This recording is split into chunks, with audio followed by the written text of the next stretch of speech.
Footstops come in all sizes, shapes, materials that you can imagine. And at this point, I basically had all of them. Well, not all, but quite a lot. And I, at least for me, have found a clear winner in my opinion. But before I get into that, you know that my channel is 99% about cruising and distance riding. So if you're looking for downhill footstops, you should check out Owen's or Abuga's channel. They can give you way better input on downhill riding than I ever will. But let's get back to distance skating. What is a good footstop? Or do you even need a footstop? And I'd say yes, on certain setups. But to understand why we need one, let's look at what a footstop is supposed to do.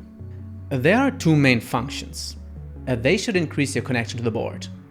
The less you slip, the more stable you are, and you can commit more force into the board while pushing and pumping. Function number two is to help you to orient yourself on the board.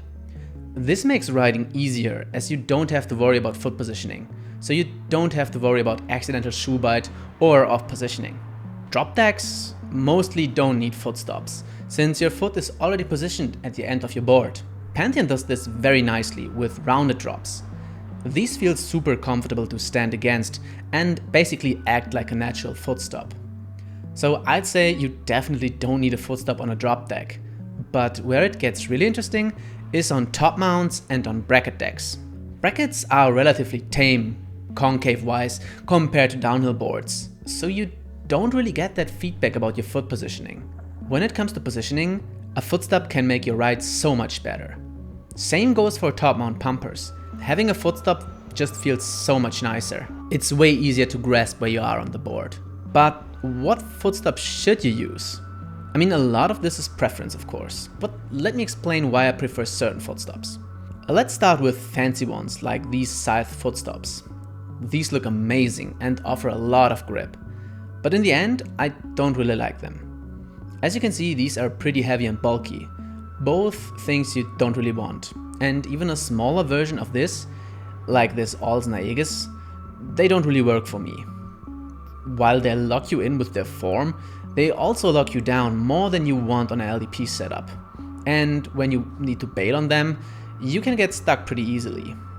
I'm not saying that these aren't amazing for downhill, but for distance skating, there are better options. Another design I tested are footstops that can move a little. This Roger Bros Dagger, for example. It also looks amazing, but it also doesn't feel that nice to ride.